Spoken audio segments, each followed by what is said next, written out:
17 September 2021 lalu, gabungan relawan Joko Widodo yang mengatasnamakan Ganjar Pranowo Mania atau GP Mania Jatim mendeklarasikan diri mendukung Gubernur Jateng Ganjar Pranowo untuk maju sebagai calon presiden pada tahun 2024 nanti dan sebagai wakilnya Erick Thohir.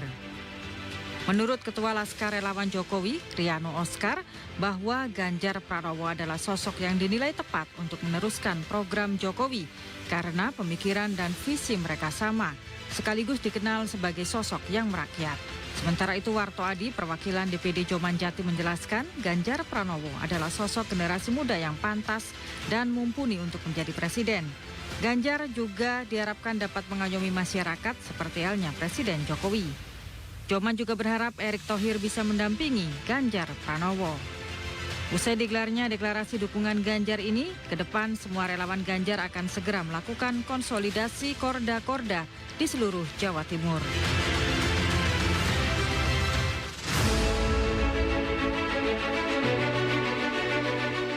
Di Blitar, bertempat di Sekretariat Relawan Ganjaris di Jalan Palem Kota Blitar, puluhan kelompok yang mengatasnamakan Relawan Ganjaris untuk Presiden 2024 Blitar Raya sebelumnya juga melakukan deklarasi mendukung Ganjar Pranowo untuk menjadi Presiden tahun 2024. Deklarasi dilakukan 17 Agustus 2021 lalu. Ganjaris membacakan deklarasi untuk mencapai kesuksesan membawa Ganjar sebagai calon kuat orang nomor 1 di Indonesia. Yusuf Wibisono, Ketua Ganjaris Blitar mengatakan Ganjar adalah sosok yang tepat meneruskan tongkat estafet kepemimpinan setelah Presiden Joko Widodo. Ia mengaku telah melakukan survei untuk mencari pemimpin yang tepat untuk didukung pada 2024.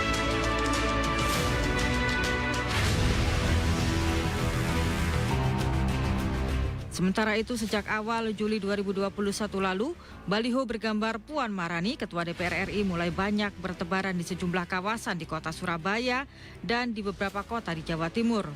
Jumlahnya pun hampir puluhan. Baliho bertuliskan Mbak Puan ini semakin menguatkan putri dari Ketua Umum PDI Perjuangan Megawati Soekarno Putri ini maju pada Pilpres 2024 mendatang.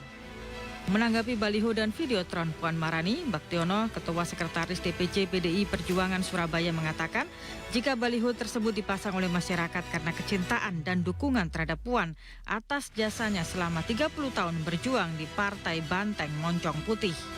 Meski begitu, Baktiono tidak menepis jika baliho tersebut sebagai media publikasi terhadap Puan kepada masyarakat dan diakui oleh Baktiono, popularitasnya sangat kurang karena selama ini Puan Maharani bukan tipikal orang yang suka publikasi. Dengan munculnya baliho Puan ini, DPC PDI Perjuangan Surabaya juga sangat mendukung dan akan mengusung Puan Maharani maju pada Pilpres 2024 mendatang.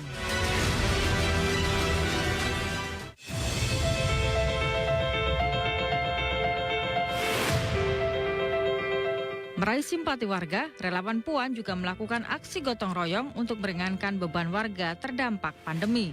Seperti yang dilakukan oleh warga Wonokromo, Surabaya bersama relawan Dapur Umum Puan Maharani membagikan ratusan nasi kotak gratis. Nasi kotak gratis ini dibagikan setiap harinya melalui dapur umum kepada warga pekerja informal seperti pengayuh becak, ojol hingga sopir angkutan umum dan sejumlah komunitas yang selama ini merasakan dampak akibat pemberlakuan PPKM di Surabaya. Selama masa PPKM, dapur umum ini menyediakan sebanyak 200 nasi kotak.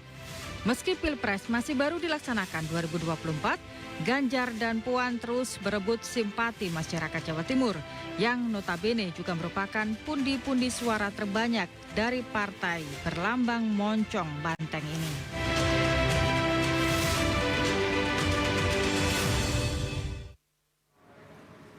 Banteng berebut simpati di Jawa Timur, itulah topik kita dalam Jatim Gaspol malam hari ini pemirsa. Dua tokoh tadi sudah disampaikan dalam video awal. Kita akan berdiskusi seperti apa dua sosok tersebut dan bagaimana dari sudut pandang seorang pengamat politik melihat kontestasi yang kalau boleh dibilang sebenarnya 2024 dengan 2021 masih ada 3 tahun lagi. Apakah memang terlalu dini atau ini menjadi start awal yang baik untuk kedua tokoh tersebut di Jawa Timur? Kita coba berdiskusi. Saya menyapa dulu yang sudah hadir di studio JTV, ada Pak Surokim Abdussalam, Esos MSI.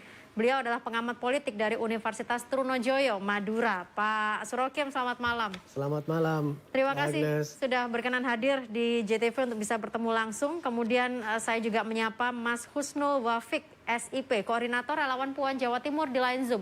Mas Husnul, selamat malam. Selamat malam, Mbak. Terima kasih sudah bergabung. Kemudian juga ada anggota Ganjaris Blitar, Mas Budiman Satria Agung. Mas Budiman, selamat malam di line Zoom. Assalamualaikum. Maaf saya mengikuti dari mobil ini ya. Siap. Sambil parkir. Siap. Mudah aman semua di perjalanan ya, Mas Budiman. Mudah-mudahan kita bisa lanjut diskusinya. Baik, pemirsa, kita langsung saja. Saya menyoroti sebelum menuju ke para relawan atau mungkin anggota yang mengusung 2 orang tersebut. Saya ke Pak Surokim nih. Karena kita melihat Ganjar dan Puan ini berebut suara simpati di kantong-kantong PDIP Jatim. Seberapa kuat sih sebenarnya PDIP Jatim di konstelasinya nasional ini? Ya, sumbangsi pemilih Jawa Timur terhadap suara nasional relatif signifikan ya. Suara nasional itu kan 192 juta. Jawa Timur sekitar 31 juta. Artinya 16% dari yang bisa Jawa disumbangkan Jawa Timur untuk nasional.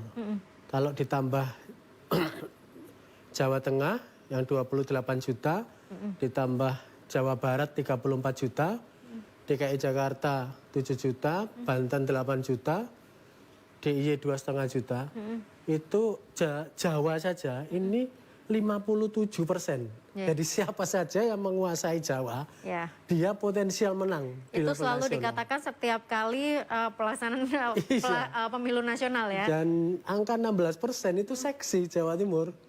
Ya.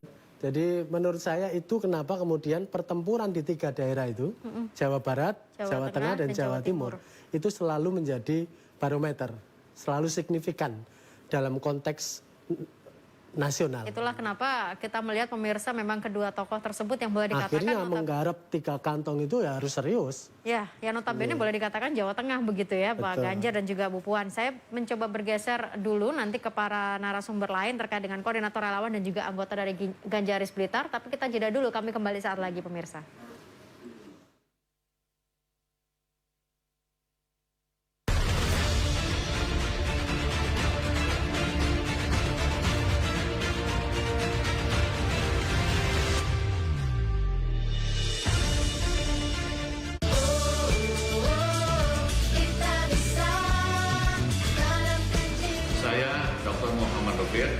Kepala Kejaksaan Tinggi Jawa Timur mengucapkan salam olahraga, sukseskan perhelatan PON ke-20 di Papua. Selamat bertanding atlet Jawa Timur. Terus bersemangat dan berprestasi. Jawa Timur wani.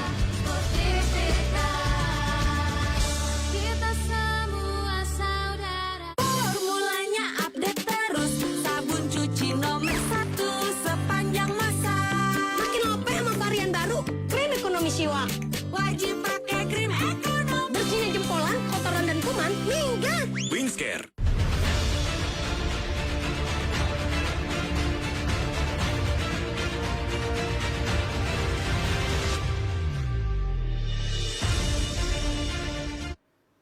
Baik, langsung saja pemirsa, saya menuju ke Mas Husnul dan juga Mas Budiman. Saya ke Mas Husnul dulu, koordinator relawan Puan di Jawa Timur. Mas Husnul, gerakan relawan Puan ini boleh dikatakan merata di Jawa Timur. Baliho ada di mana-mana, terpasang sejak Mei 2021. Awal mula relawan terbentuk ini kapan? Oke, saya jelaskan Mbak ya. Secara singkat ya, Mas Husnul ya. Siap. Jadi kita itu dari kelompok masyarakat di Jawa Timur itu memahami Mbak Puan ini sebagai sosok yang cukup berpengalaman untuk kemudian memimpin Republik ini 2024, sehingga teman-teman secara sadar dan secara independen membantu memperkenalkan Mbak Puan di wilayah Jatim, itu khususnya. Ini berarti artinya gerakan ini independen ya, murni dari masyarakat, tidak ada campur tangan dari partai begitu awalnya? Betul, betul. Ini merupakan gerakan secara sadar yang dilakukan oleh teman-teman relawan ini, tidak terkait oleh elit manapun. Jadi sehingga kita itu bergerak secara sukarela untuk membantu masyarakat yang terdampak pandemi. Itu, Mbak. Oke, baik Mas Husnul, saya hold dulu di situ. Mas Budiman ini bukan hanya sebagai anggota, tapi ternyata sebagai inisiator atau penggagas adanya Ganjaris Blitar. Mas Budiman, ini apa yang mendasari Ganjaris Blitar hadir? Oke, Assalamualaikum warahmatullahi wabarakatuh. Waalaikumsalam. Salam. Selamat kepada teman siapa Mas Husnul yang barusan juga menyampaikan argumennya. Jadi gini, kami ini sebetulnya adalah para relawan Pak Jokowi, gitu kan. Oke. Nah, kami melihat Pak Jokowi ini kan menempatkan standar untuk seorang presiden itu kan terlalu tinggi gitu ya, terlalu istimewa. Oke. Bahkan belum pernah ada presiden-presiden sebelumnya yang seperti beliau gitu ya. Baik. Nah, makanya setiap deklarasi Ganjaris dimanapun bunyinya pasti kami siap mengkawal program Pak Jokowi hingga 2024. Lalu kami mengusulkan Bapak Ganjar untuk menjadi calon presiden 2024. Ya. Baik. Nah, itu didasarkan kepada gaya, etos kerja, keuletan seorang Jokowi. Dan teman-teman melihat awalnya itu ada di Pak Ganjar, begitu? Nah, jadi Pak Jokowi sudah meletakkan fondasi sedemikian bagus. Kalau nanti berikutnya diisi oleh orang yang tidak sevisi, tidak sepiawai beliau, atau gayanya tidak merayap seperti beliau, kami resah. Oke. Nah, akhirnya kami coba melihat beberapa tokoh nasional ini, kita kupas satu persatu, ternyata yang paling mendekati itu adalah Pak Ganjar. Disitulah akhirnya kita tergabung dalam Ganjaris. Jadi banyak ya relawan Pak Ganjar ya. Kami adalah Ganjaris. Oke, ini yang dari Ganjaris. Lalu sekarang berkembang di setiap daerah, salah satunya adalah Blitar, karena kampung halaman saya. Saya kembangkan di sana dan ternyata luar biasa respon teman-teman di sana. Ini berarti murni dari masyarakat, dari relawan Pak Jokowi tanpa ada campur tangan elit partai atau mungkin partai, begitu? Murni? Murni Mbak, murni. Independen Bahkan kita ya? sering patungan apa-apa udah biasa, karena kita relawan sebelumnya. Oke, baik. Artinya juga sempat berkomunikasi dengan yang didukung atau Pak Ganjar, begitu? Terkait dengan adanya Ganjaris ini sudah sempat berkomunikasi dengan Pak Ganjar juga? Itu sebuah pertanyaan yang saya pikir nggak perlu dijawab. Ya, karena kan kalau memang independen, artinya kan juga harus kita melihat bagaimana efektivitas dari keberadaan Ganjaris ini. Enggak, kami bergerak sendiri. Beliau biar konsentrasi menuntaskan tugasnya sebagai gubernur. Kami ini adalah letupan dari nurani masing-masing yang merasa cocok. Oke. Gitu. Jadi Baik. tanpa komando beliau. Tanpa komando dari beliau, begitu ya?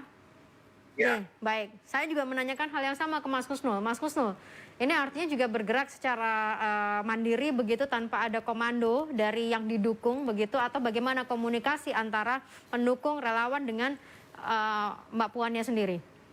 Jadi kalau di kita ini ya, khususnya untuk relawan Mbak Puan Maharani ini yang terbentuk di wilayah Jatim ini, sebenarnya muncul dari solidaritas teman-teman yang kemudian menganggap bahwa tokoh publik hari ini yang pantas untuk memimpin tahun ke depan itu adalah Mbak Puan Maharani sebagai sosok yang sangat berpengalaman dalam bidang pemerintahan, baik di level legislatif maupun eksekutif. Ya. Sehingga kita perlu untuk memperkenalkan kepada warga Jatim tentang sosok Mbak Puan ini. Begitu, sebagai sosok pemimpin yang memang sangat berpengalaman untuk memimpin masa depan Indonesia ini. Nah, untuk terkait koordinasi kita, bagaimana cara gerak kita dan lain sebagainya, memang ini kan momen yang banyak bermunculan relawan-relawan di penjuru daerah. Tapi untuk khusus kita itu, memang koordinasinya di level akar rumput, Mas Yan, di level akar rumput untuk membantu program-program yang dibutuhkan oleh masyarakat secara langsung. baik di level individu, kelompok maupun secara luas gitu. Yeah. Kita fokus pada agenda program-program yang kita sudah susun secara internal sebenarnya, baik secara door to door maupun membuka dapur umum maupun gerbek warung begitu. Baik, Mas Husnul, saya kembali ke Pak Surokim. Pak Surokim, ini kan artinya kan para relawan atau mungkin independen dari masyarakat sendiri mencoba mengusung masing-masing tokohnya. Gimana Pak Surokim melihat? Artinya apakah memang kedua tokoh politik tersebut boleh dikatakan sangat-sangat diuntungkan dengan adanya gerakan ini? Bagaimana dengan partai politiknya sendiri? Ya, dalam konteks pemilu langsung, keberadaan gerakan-gerakan non-struktural seperti ini penting. Karena sekarang ada elektabilitas. Dan setiap ketua umum ketika mau merekomendasi calon, pasti mempertimbangkan elektabilitas itu. Jadi inilah yang menjadi salah satu ya sumber pertimbangan. Tidak hanya dia kuat secara struktur di partai, tapi juga dia harus kuat di grassroots, di voters. Di voters, ya. Nah, calon yang punya kombinasi keduanya itu punya peluang dipertimbangkan, karena hampir semua partai politik ketika memberi rekomendasi tidak ada yang semangatnya kalah, semangatnya ingin menang gitu. Termasuk PDIP.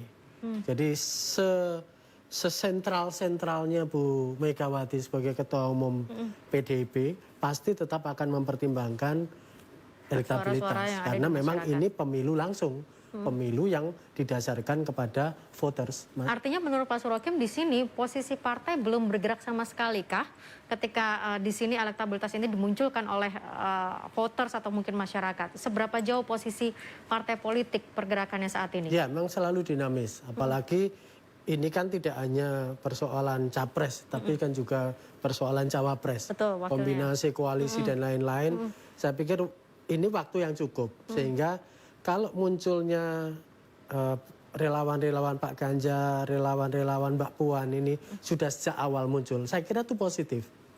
Positif ya tidak hanya bagi para calon, tapi juga publik. Kita kemudian akan disuguhi, iya, supaya tidak kemudian mendadak memilih kita, tapi sebelumnya sudah bisa tracking, sudah bisa mempertimbangkan, dan saya kira itu positif. Oke, kita jeda dulu sebentar. Kami kembali saat lagi untuk Anda pemirsa.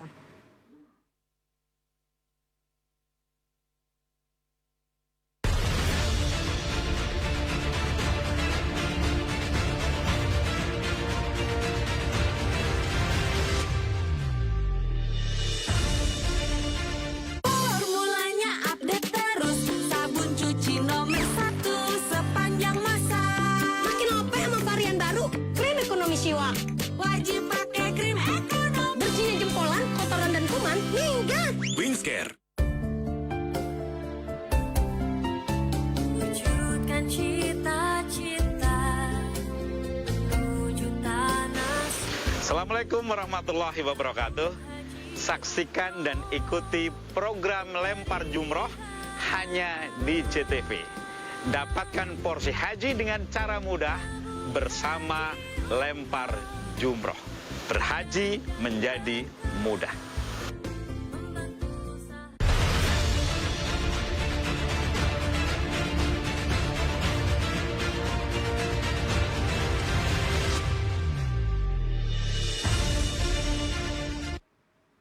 Kita coba melihat dulu bagaimana sih suara warga terkait dengan posisi yang nanti akan diperebutkan di tahun 2024. Ya kalau misalnya mau, ya saya bilang tadi kan kalau mau dibandingin antara Pak Ganjar sama Bu Puan kan ya nggak bisa dibandingin juga sih. Soalnya kan beda, kalau Pak Ganjar itu kan dia gubernur, memang harus merakyat loh, maksudnya memang harus turun ke masyarakat, gimana masyarakat. Tapi kalau Bu Puan kan memang kerjanya di ketua DPR, dia harus ya maksudnya dari segi kebijakannya gimana gitu kan, saya harus di kantor gitu. Jadi susah, tapi kalau masyarakatnya ya pasti pilih Pak Ganjar, soalnya kan kelihatan gitu loh. Kalau Bu Puan kan nggak kelihatan ya, karena memang di gedung, di gedung DPR. Itu Pak Ganjar. Kalau Pak Ganjar, ya memang di masyarakat jadi kelihatan. Gitu aja sih, Mas. Saya tahunya gitu aja sih. Ya maksudnya ya kalau di antara dua ini ya nggak tahu lah yang penting. Kalau saya sih masyarakat yang penting yang terbaik aja lah. Sama-sama baiknya. Cuma ya, Kalau cuma perbedaannya kalau Pak Ganjar itu biasanya sering terjun ke lapangan, tapi Puan kan hanya di gedung DPR. Jadi saya nggak tahu pasti sosok Mbak Puan gitu. Kalau presidennya siapa aja yang jadi, pengennya Indonesia itu lebih baik. Ngerti ke rakyat ya? Saling mengerti ke rakyat kecil dan saling mengerti keadaan. Ya pemirsa, itu tadi boleh dikatakan beberapa yang bersuara dari sisi warga terkait dengan dua sosok, ada Bu Puan dan juga Pak Ganjar. Sebelum saya kembali ke para relawan atau anggota yang bergabung di line Zoom, Pak Surokim, artinya begini, suara tadi adalah suara dari warga Surabaya begitu. Terus ini teman-teman relawan Puan Jawa Timur, Ganjaris Blitar. Pak Surokim melihat apakah memang sebenarnya kita harus mengimport begitukah? Ya memang oke, ketika kita melihat sosok presiden maka dia harus yang menyeluruh. Tetapi apakah memang Jawa Timur sendiri kekurangan orang kalau menurut Pak Surokim? Artinya PDIP Jawa Timur juga tidak memunculkan sosok yang bisa didukung oleh warga Jawa Timur sendiri. Ya, semestinya dengan kontribusi 16% harusnya ada kader yang pede juga untuk meramaikan ya. Tapi kalau kemudian mengerucut terus-menerus, situasi Mbak Puan, Mas Ganjar ini terus-menerus naik, ya memang juga harus realistis ya. Karena ini kan bukan pertempuran Jawa Timur, Ya, tapi ini kan kontestasi nasional. Tapi sejauh ini Pak Surokim sendiri melihat ada nggak sih yang, ya karena biasanya Pak Surokim juga punya peta begitu kan? Semestinya kalau dilihat dari nama-nama yang beredar, kan ada banyak kader, baik yang kader baru maupun yang kader genuine PDIP yang bisa diangkat. Ya, tetapi kan semua akan kembali kepada masing-masing ya, karena hasrat itu kan juga harus ada. Ya. Kan tidak mungkin orang mendukung kalau yang bersangkutan tidak mau. Bahwa kemudian secara formal partai akan menentukan last minute, ya silakan. Itu tapi nanti. iya, tapi maksud saya bahwa ini harus diramaikan. Calon-calon ini harus banyak supaya kemudian pilihan publik bervariasi. Kita bisa nimbang-nimbang ini keunggulannya ini kelemahannya begini. Dengan cara menimbang seperti itu, saya kira kita akan merasakan bahwa kontestasi ini bermanfaat, bisa menghadirkan pemimpin yang bagus gitu. Karena kalau pilihannya terbatas, itu saja. Taruhlah seperti kemarin, pengalaman yang kemarin.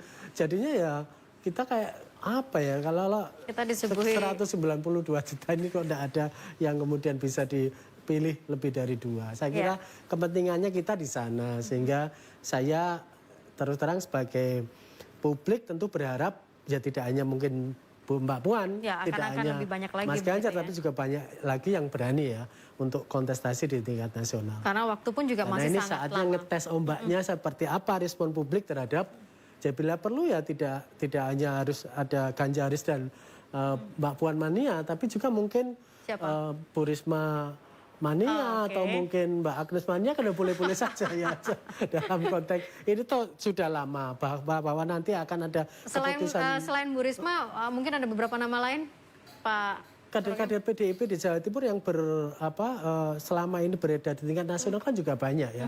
Ada Pak Bambang Deha, ada Pak Sirmaji dan banyak calon-calon yang sepertinya kalau seandainya mau serius ya bisa saja. Atau waktunya ini juga masih panjang kan. Ya, artinya masih bisa melakukan cek ombak. Tapi biasanya orang kan juga akan melihat ya hasil-hasil survei seberapa signifikan kenaikannya. Kalau sekarang Mbak Puan aja dengan gerakan yang seperti ini masih 2,5%, Mas Ganjar di angka 68 gitu, makanya di level nasional tidak mudah. Seseorang jangan-jangan nanti semua nekat 0, juga nekat dan saya kira juga tidak realistis. Karena tentu saja kita hitung-hitungan lagi dengan biaya politik takutnya rugi bandar begitu ya kalau kita mulai dari sekarang. Saya boleh ke Mas Budiman dari Ganjaris Blitar. Mas Budiman, ini kan Pak Ganjar ini notabene adalah gubernur Jateng, artinya relawan di Blitar punya PR yang besar bagaimana membuat kedekatan Pak Ganjar ini dengan Jawa Timur. Gimana Mas Budiman? Ya, kami sampai hari ini hanya bergerak istilahnya gerakan udara ya, lebih di medsos. Di medsos ya, artinya berarti sasarannya ke anak muda, anak milenial begitu. Ketika kita bicara medsos juga ya. sekarang WA grup itu udah banyak orang-orang yang 40 ke atas, banyak yang pegang HP sekarang, Mbak. Nah, kami mencoba mengenalkan sosok Mas Ganjar ini kepada masyarakat. Dan alhamdulillah ibaratnya barang dagangan ini banyak yang nawar, Mbak. Oh, banyak yang Artinya nawar. semua orang itu suka, iya, gue mau, iya, kulo purun lek niku. Itu yang kami rasakan, dan semakin hari grup-grup WA kami itu semakin bertambah yang kabupaten sudah berkembang kecamatan, lalu berkembang ke desa-desa, bahkan per komunitas mereka mendirikan sendiri-sendiri. Mendirikan sendiri. Itulah gambaran reaksi publik terhadap sosok ya. Nah, yang pertama itu. Yang kedua, kami ingin mengembangkan sistem elektoral leader ya. Jadi saya sepakat tadi, cara menemukan pemimpin terbaik. Ini salah satu cara menemukan pemimpin terbaik, saya sepakat. Nah, inilah cara Ganjaris untuk menemukan sosok calon presiden yang terbaik menurut kami, yaitu Pak Ganjar. Begitu. Baik. Ujung-ujungnya itu tadi, kita ingin semuanya ini menemukan pemimpin terbaik yang mendekati Pak Jokowi. Ya, artinya dari teman-teman Ganjaris Blitar ini, meskipun Jawa Timur memang sudah fix confirm meyakini Pak Ganjar adalah sosok yang mendekati Pak Jokowi. Di Jawa Timur tidak berjumpa sosok seperti itu berarti ya? Belum. Oke. Belum menemukan sosok yang selevel dengan Mas Ganjar. Ya, baik. Saya bergeser ke Mas Kusnul. Mas Kusnul dari Koordinator Relawan Puan Jawa Timur. Kalau mendengar dari boleh dikatakan dua warga tadi, sepertinya masih belum terlalu berdampak apa yang dilakukan oleh teman-teman relawan Puan. Artinya masih menganggap Bu Puan belum terlalu dikenal. Ini gimana? Apakah memang tidak efektifkah dengan baliho-baliho kemarin atau bagaimana? Jadi gini, Mbak, saya ingin menjelaskan sebentar. Sebenarnya kenapa Mbak Puan itu kemudian dikatakan jarang turun dan lain sebagainya? Itu karena memang tugas beliau, dia sangat, Mbak Puan itu sangat profesional dalam menjalankan fungsinya sebagai pejabat publik. Misal sekarang beliau menjabat sebagai Ketua DPR RI. Tugasnya adalah mengawasi dan memberi anggaran kepada pemerintahan. Nah, contoh katakanlah dalam masa penanganan pandemi kali ini, ada sinkroninya terhadap Komando Penanganan COVID-19. Beliau ikut memberikan teguran, begitu. Nah, kami sadar memang dari relawan, kami memang menyadari betul bahwa banyak rakyat yang belum tahu. Nah, sehingga kami sebagai relawan ini mencoba memperkenalkan kepada masyarakat secara konkret dan langsung kepada masyarakat. Jadi ada memang beberapa program yang kita sudah agendakan untuk memperkenalkan Mbak Puan Maharani. Jadi tidak hanya baliho dan tidak hanya iklan dan di medsos, tapi kita langsung turun ke lapangan ke setiap desa, kecamatan, kabupaten. Ini geraknya sendiri ya?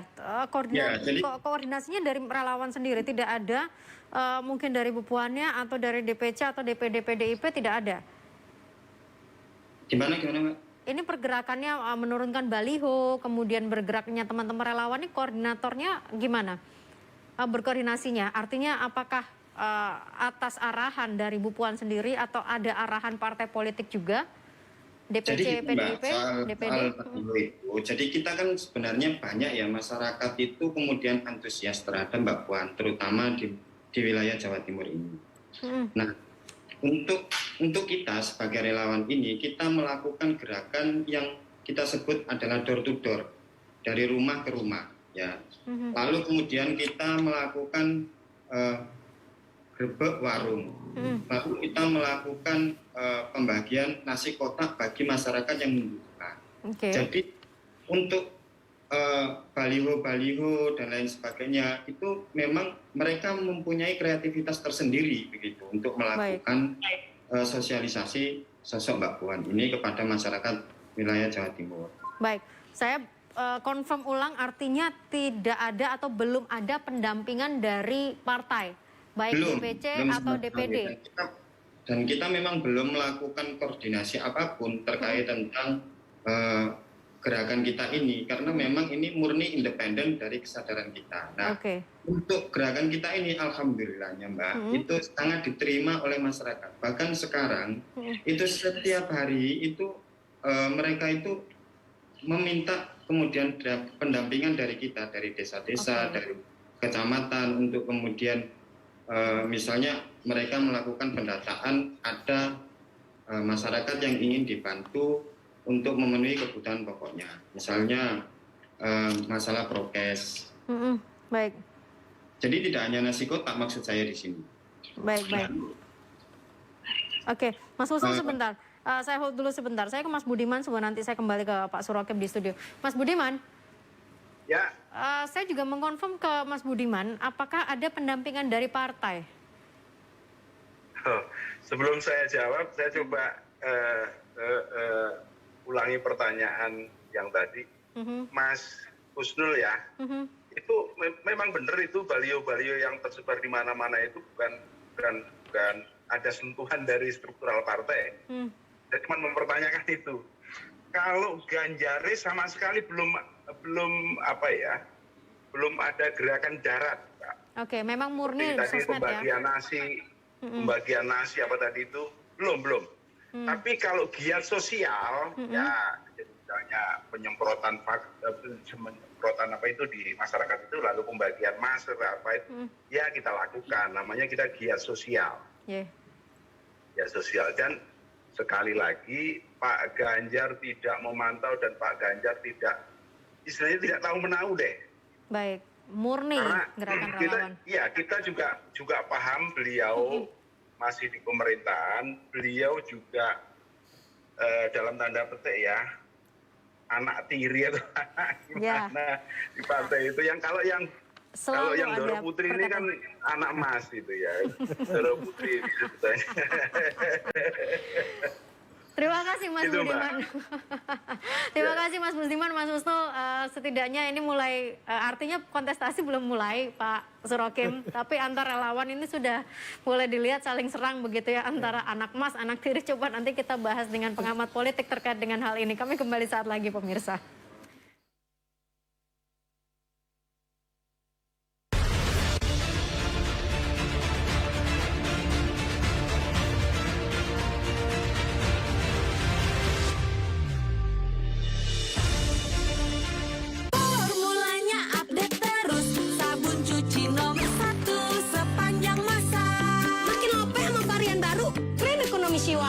Wajib pakai krim ekonomi. Bersihnya jempolan, kotoran dan kuman, minggat. Wingscare.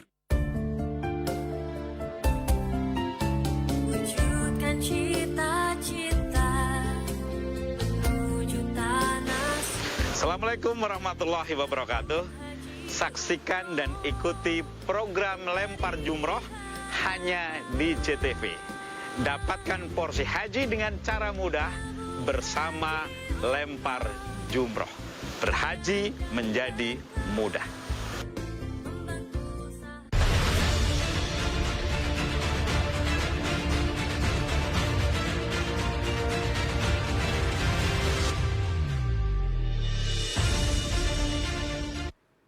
Boleh dikatakan pemirsa, kubu PDI Perjuangan terpecah karena ada Ganjar, ada Puan yang sama-sama dari Jawa Tengah, dan kita tidak tahu apakah masih ada lagi calon-calon lain yang akan muncul karena waktunya pun juga masih sangat panjang. Tapi yang menarik di sini adalah kita melihat Bu Puan, boleh dikatakan Pak Surokim, Bu Puan itu orang dalam yang benar-benar di dalam begitu kan, dibandingkan dengan Pak Ganjar. Istilah anak tiri itu sudah sering kita dengar juga ketika tingkat DPP begitu. Tadi relawan juga mengatakan begitu. Gimana Pak Surokim melihatnya? Ini kan ada dua tahap ya, usulan partai dan pemilihan langsung. Ya. Usulan partai ini tergantung partainya kan, partai melihat situasi bagaimana itu. Nah karena ini dibutuhkan dua-duanya yang kuat. Kalau kemudian kita mau menimbang-nimbang, ya mungkin istilah tadi benar ya, mungkin karena Mas Ganjar kan ya bukan Ndoro Dalem ya istilahnya, gennya kan bukan gen pemilih PDIP. Sementara Mbak Puan punya. Ya, tapi nanti setelah usulan partai kan penentunya adalah voters. Jadi orang yang kuat di partai lalu kemudian direkom oleh partai belum tentu dia bisa menang di level pemilu langsung. Demikian juga orang yang elektabilitasnya kuat di level voters, kalau tidak direkom partai, dia mau apa? Kecuali kalau dia mau berangkat lewat jalur independen. Dan itu belum ada selama ini di negeri ini, orang kemudian dalam tempo 2 tahun bisa menyiapkan diri untuk bisa jalur independen. Artinya jalurnya masih partai politik. Artinya begini Pak Surokim, apakah kemudian PDI Perjuangan mau melakukan gambling dengan mengusung orang versi dari partai politik? Kita tahu beberapa kali PDI Perjuangan cukup mengabaikan suara dari netizen begitu kan, suara dari masyarakat. Yang penting ini mungkin dengan membawa terah begitu dan kemudian mungkin orang dalam. Ya orang semua sedang menduga-duga siapa sebenarnya yang akan direkom oleh Bu Megawati sebagai pemilik saya di PDIP. Dan semua orang juga melihat kepiawaian Bu Mega ya selama ini, apakah di pilkada, kabupaten kota maupun provinsi, termasuk dengan pilpres, punya pengalaman beliau ini cukup panjang ya untuk menempatkan orang-orangnya. Dan kadang-kadang jangan lupa juga seperti mendadak kemudian Pak Jokowi ditarik di level nasional, yang pada saat itu mungkin orang tidak menduganya, bisa jadi Bu Mega juga bisa melakukan itu. Kita sekali lagi PDIP pasti dalam kepentingan untuk bertarung dan memenangkan kontestasi itu. Nah kalau ingin menang dalam kontestasi itu, maka modal partai juga harus kuat, modal voters harus kuat. Nah tergantung kalau kemudian sekarang mengerucut apakah Mbak Puan punya dua-duanya, apakah Mas Ganjar punya dua-duanya, kita buktikan aja, kita lihat aja pergerakannya dalam 2 tahun ini nanti seperti apa. Mungkin Pak Ganjar yang mungkin secara struktural partai lebih kuat dari Mbak Puan bisa punya daya tawar di elektabilitas. Begitu juga Mbak Puan, mungkin elektabilitasnya tidak terlalu tinggi, tapi kemudian strukturalnya, dukungan strukturalnya kuat. Sehingga orang juga bisa melihat mungkin Mbak Puan tidak kuat di level presidennya. Tapi di hasil survei yang akhir-akhir ini muncul di berbagai lembaga survei, Mbak Puan kuat sekali dalam posisi sebagai wapres. Nah, sebenarnya hal seperti itu atau pasti, juga ada posisi secara kepartean, artinya ketua umum begitu. Iya, dan kunci itu ada di ketua umum. Dan Mbak Puan sepertinya lebih dekat punya kunci itu ketimbang yang anak tiri atau kalau itu tidak perlu didiskusikan lagi. Tapi intinya bahwa betapa pemilu langsung ini tidak mudah. Orang bisa kuat di struktur partai, kalau votersnya tidak kuat juga tidak bisa menang kontestasi. Sebelum saya kembali ke teman-teman relawan, Pak Surokim, artinya apakah ketika ada beberapa seperti yang muncul sekarang begitu ya, Bu Puan, Pak Ganjar, boleh dikatakan PDI Perjuangan pecah begitu atau bagaimana? Saya kira kalau lihat pengalaman PDIP selama ini tidak. Enggak ya? Tidak. Begitu Bu Megawati ini dawuh, ya, itu semuanya tegak lurus. Itu sudah tradisi di PDIP yang kita lihat dalam beberapa dekade terakhir ini, ketika kepemimpinan Bu Megawati sangat kuat. Dan bahkan kita lihat kemarin kan ya di saat kemudian semua orang di level ini sewot dengan Mas Ganjar, Bu Mega masih bisa menyapa Mas Ganjar dengan baik. Artinya bahwa beliau ini itu real kingmaker menurut saya ya di PDIP, termasuk dalam pilpres ini. Bisa jadi orang kemudian, wah jangan-jangan nanti Bu Mega sudah sinis sama Pak Ganjar, belum tentu juga.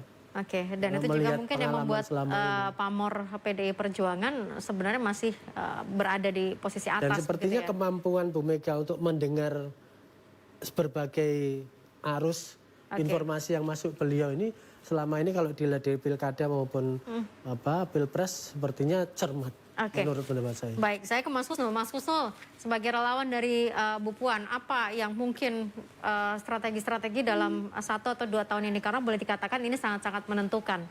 Apa yang digambarkan oleh teman-teman relawan?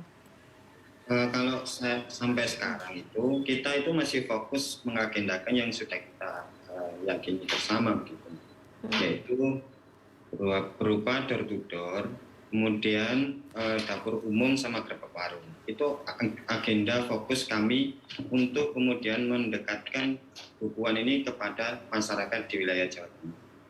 Nah, untuk cara teknisnya kinerja dapur umum yang kita lakukan ini adalah membuka relawan di setiap kabupaten dan kecamatan yang secara sukarela ingin membantu masyarakat yang ada di wilayahnya tersebut. Nah, kemudian kita melakukan bagi-bagi apa yang kita punyai, misalnya sembako, kemudian nasi kotak, lalu ada yang kemudian korek api. Nah, itu yang kita punyai, kita berdayakan kepada masyarakat yang membutuhkan. Yang sekarang ini kan situasi memang sangat sulit. Ya, jadi semuanya memang sulit, kena pandemi dan lain sebagainya. Kita melakukan juga pendampingan terhadap warung-warung kecil yang ada di desa, yang ada di kecamatan, yang mereka butuh pendampingan secara terus-menerus di dalam situasi seperti ini. Nah, fokus kita relawan ini, jadi tidak hanya berkuar-kuar di medsos dan lain sebagainya, enggak. Tapi kita lebih fokus untuk menyentuh masyarakat-masyarakat kecil, sehingga mereka tidak hanya sebatas terombang-ambing oleh informasi yang kadang tidak benar. Gitu. Oke, baik. Tapi ngapunten Mas Husnul, kalau boleh saya sedikit bertanya karena mungkin ini urusan dapur dari Mas Husnul dan teman-teman relawan begitu ya. Ini memang murni, kalau effort oke dari teman-teman relawan. Untuk dana dan biaya murni dari relawan juga independen kah atau bagaimana? Ya, jadi itu memang solidaritas kita, Mbak. Jadi relawan ini kan memang sudah sampai dari munculnya itu dari tahun lalu. Jadi itu solidaritas dari teman-teman. Jadi memang ada sebagian yang memang usaha kecil-kecilan. Nah, itu kan ada kemudian setiap bulannya kan mereka ingin menyumbang 100.000, 200.000. Nah, itu untuk dibagikan di kampung halaman masing-masing. Nah, agar kita itu gerakannya itu memang menyeluruh, ya kita menarik semua teman-teman yang ingin bergabung secara sukarela. Jadi ini murni independen dari teman-teman yang melihat bahwa sosok Mbak Puan ini adalah pemimpin masa depan yang sudah berpengalaman dan tidak diragukan lagi soal integritasnya dalam menjabat, kemudian kinerja secara substantifnya itu menurut kami itu memang ya ini adalah sosok pemimpin yang dibutuhkan di masa mendatang. Oke, sosok yang dibutuhkan di masa mendatang. Baik, saya nanti akan tanya di itu, tapi saya ke Mas Budiman dulu. Mas Budiman, ada beberapa PR mungkin yang memang harus digenjot di tahun-tahun awal ini. Apa kira-kira yang menjadi gambaran dari teman-teman relawan Ganjaris di Blitar? Atau mungkin juga di kota kabupaten yang lain? Iya, kami mengucapkan selamat dulu kepada Pak Gubernur yang sudah melangkah kariti di masyarakat seperti itu ya. Kami belum punya kemampuan ke arah sana. Kami cuma sementara ini operasi simpatik aja lah, sama diet etos gitu ya.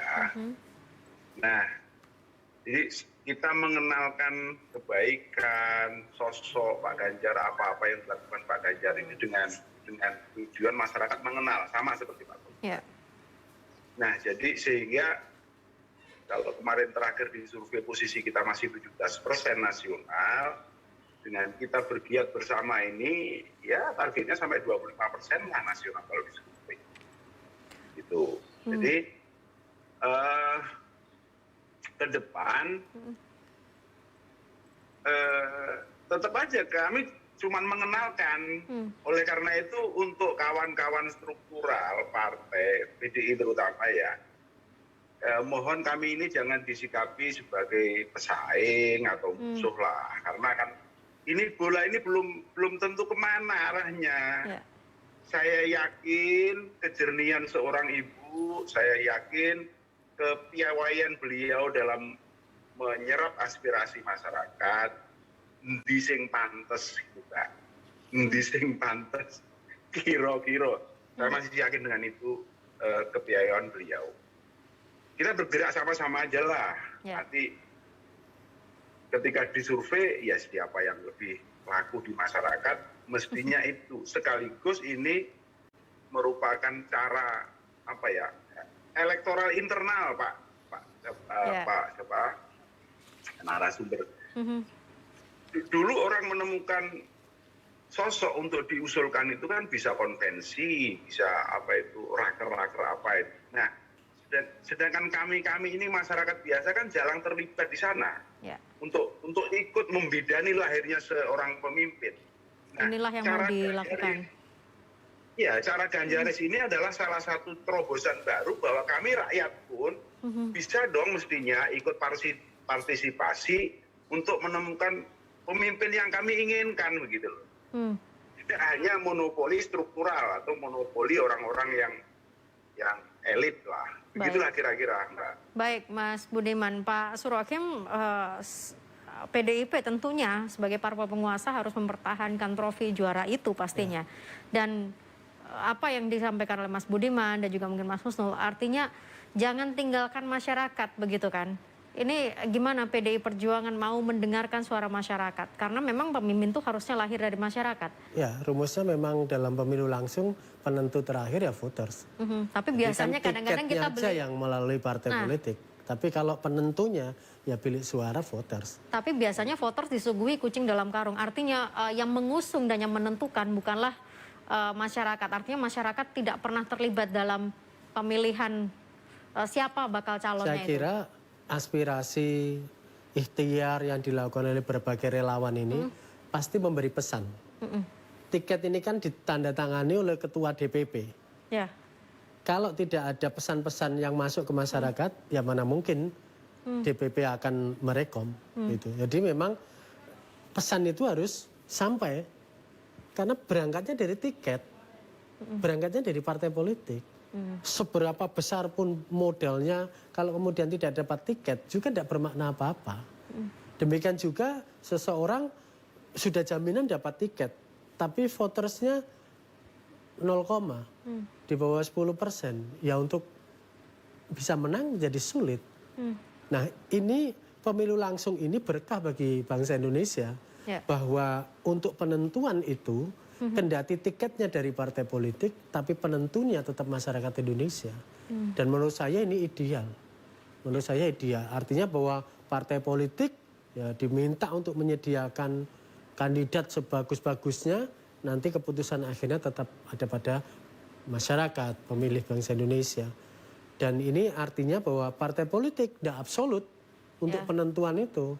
Karena ada kalau mau absolut, resikonya begini, partai pasti tahu resiko itu. Dan ini yang membuat pemilu langsung selalu sulit bagi siapa saja. Karena pemilih Indonesia ini 192 juta. Partisipasinya walaupun pandemi 82%, masih relatif tinggi. Dan artinya daulat publik, kuasa publik atas pemilu langsung itu masih cukup signifikan. Baik, kita jeda dulu sebentar. Pemirsa, kita akan kembali dalam segmen terakhir untuk mencapai kesimpulan dari diskusi kita malam hari ini.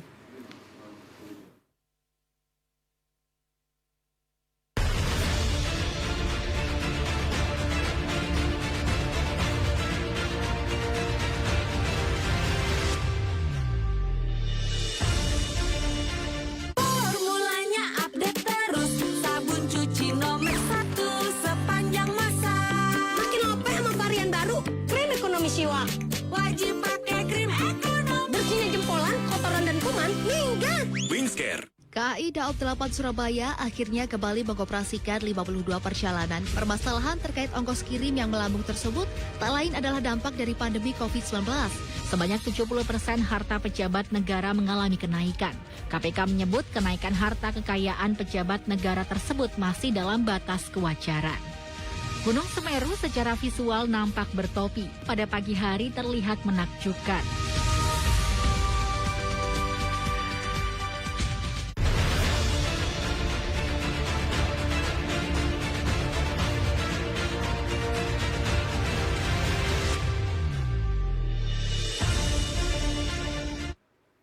Saya punya waktu 7 menit sebagai penutup dalam diskusi kita malam hari ini, pemirsa. Saya nanti akan menutup dengan Pak Surokim, tapi saya ke Mas Husnul dulu sebagai koordinator relawan Puan Jawa Timur. Mas Husnul, monggo disampaikan harapannya seperti apa untuk Jawa Timur, karena mau tidak mau sosok yang diajukan adalah di Jawa Tengah begitu ya. Dan Mas Husnul tadi mengatakan Bu Puan itu adalah sosok yang tidak diragukan integritasnya. Apa yang ingin disampaikan dari relawan Puan Jawa Timur?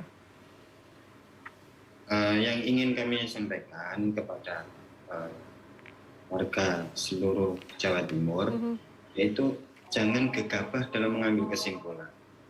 Jadi kita ingin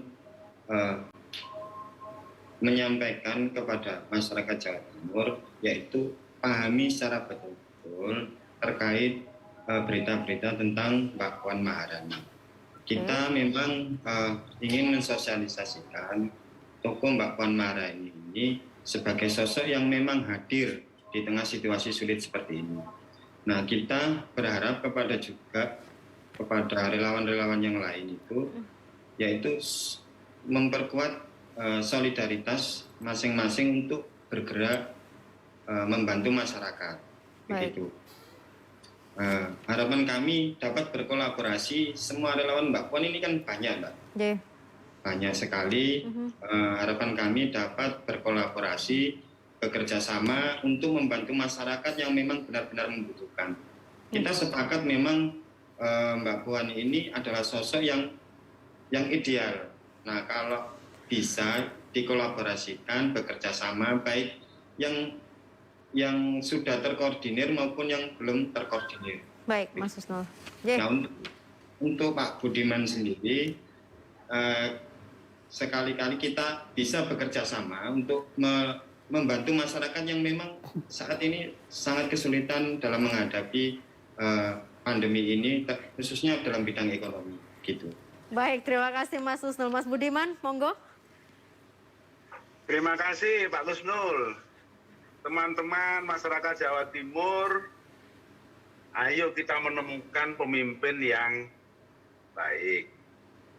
Pak Jokowi ini menurut kami adalah sosok presiden yang sempurna. Siapa yang tidak tergoda dan memperkaya diri selama ini? Kecuali Bung Karno ya. Siapa yang selama ini tidak tergelitik keluarganya diajak menikmati kue politik? Kecuali Pak Jokowi. Nah, apa yang telah beliau tanamkan, apa yang telah beliau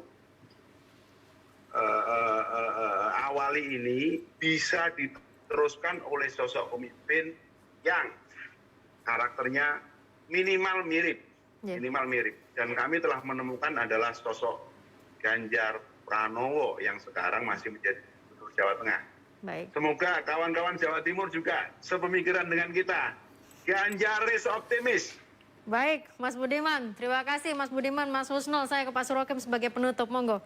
Khususnya kita melihatnya dari skup Jawa Timur. Ya, silakan. Selamat datang para relawan, siapapun yang didukung, tetap jaga kondisivitas ya. Black campaign jangan dilakukan, negatif campaign jangan dilakukan. Masyarakat Jawa Timur relatif cerdas untuk bisa memilih. Semakin pergerakannya positif, biasanya daya persuasinya semakin tinggi. Dan tren perkembangan pemilih rasional di Jawa Timur juga semakin tinggi. Maka bekerjalah, berkolaborasilah, dan berkompetisilah dengan sehat. Saya pikir itu, karena ini toh bagian dari ikhtiar. Keputusan akhir tiket ada di DPP partai masing-masing, dan keputusan finalnya ada di voter masyarakat Indonesia. Jadi kita semua ini dalam kepentingan untuk bisa meyakinkan partai politik, meyakinkan voter masyarakat Indonesia.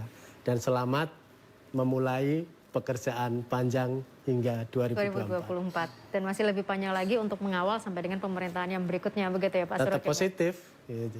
Baik, terima kasih banyak Pak Surokim, sehat selalu. Mas Husnul, terima kasih. Mas Budiman, terima kasih, sehat selalu dan selamat bertugas pastinya. Dan pemirsa, demikianlah Jatim Gaspol pada hari ini. Mau tidak mau 2024 memang terlihat masih cukup lama, tapi setidaknya kita masyarakat punya peran bukan hanya sebagai pemilih, tapi juga kita memberikan pilihan untuk siapa yang nanti akan disetujui oleh partai. Karena penentunya secara absolut bukanlah partai, tapi tetap masyarakat sebagai penentu utamanya. Saya Agnes pamit, selamat malam, sampai jumpa.